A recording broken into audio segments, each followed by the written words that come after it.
Mardi 7 mai 2019, direction la Côte d'Ivoire avec Cameroun Tribune qui nous parle de Yaoundé et Douala.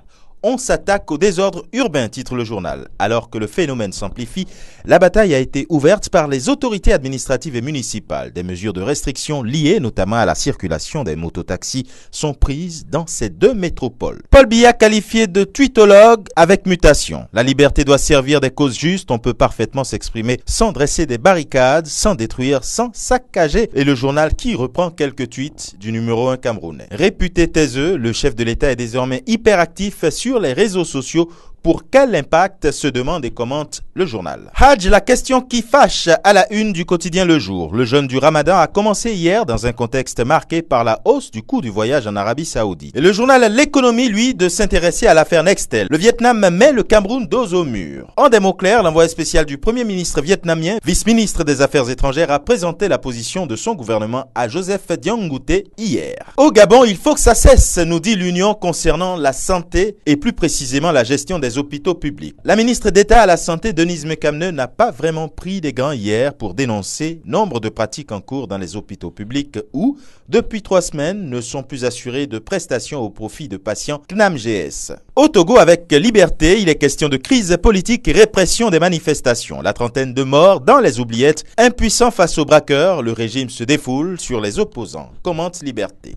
Au Burkina Faso, tuerie de Yirgou, le rapport conjoint HCRUN-CNDH indexe les Kaoléogo. Politique plutôt avec l'Express du Faso, chronique présidentielle 2020. Tout le monde va s'y essayer. Et Sidoya titre concernant le mini-échangeur route de Yalgado, c'est décevant. Et le journal de revenir également sur le drame de Yirgou, le HCRUN et la CNDH recommandent des enquêtes judiciaires. En Côte d'Ivoire, avec le sursaut en lit, PDCI, les confidences d'un spiritualiste sur la vie de Bédié, ses énergies spirituelles. Et avec le Jour Plus, on parle politique. Assemblée nationale, voici le commando d'Amadou Soumaoro. 4 députés PDCI élus, Belmonde Dogo répond à Guikawi. Élection du bureau à l'Assemblée nationale avec le Patriote, le PDCI se ridiculise, dit le journal. Ce qui s'est passé hier, la liste des membres élus et le député RHDP Fregbo Basile dit que les textes ne parlent pas de proportionnalité. Au Bénin, croissance économique avec le matinal, mission d'évaluation du Fonds monétaire international. Les chiffres indiquent 6,7% désormais. Une actualité relayée également par Fraternité. Perspective économique du Bénin, le FMI révèle une excellente performance ainsi qu'un fort potentiel de croissance. Et de 3, avec la nation, mission des experts du Fonds monétaire international, le potentiel de croissance du Bénin jugé très élevé. Et enfin au Maroc, du côté du royaume chérifien, il est question du séminaire du comité des 24 de l'Assemblée générale de l'ONU à Grenade.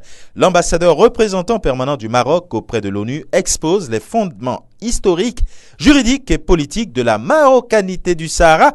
Et ce sera tout pour aujourd'hui. À demain.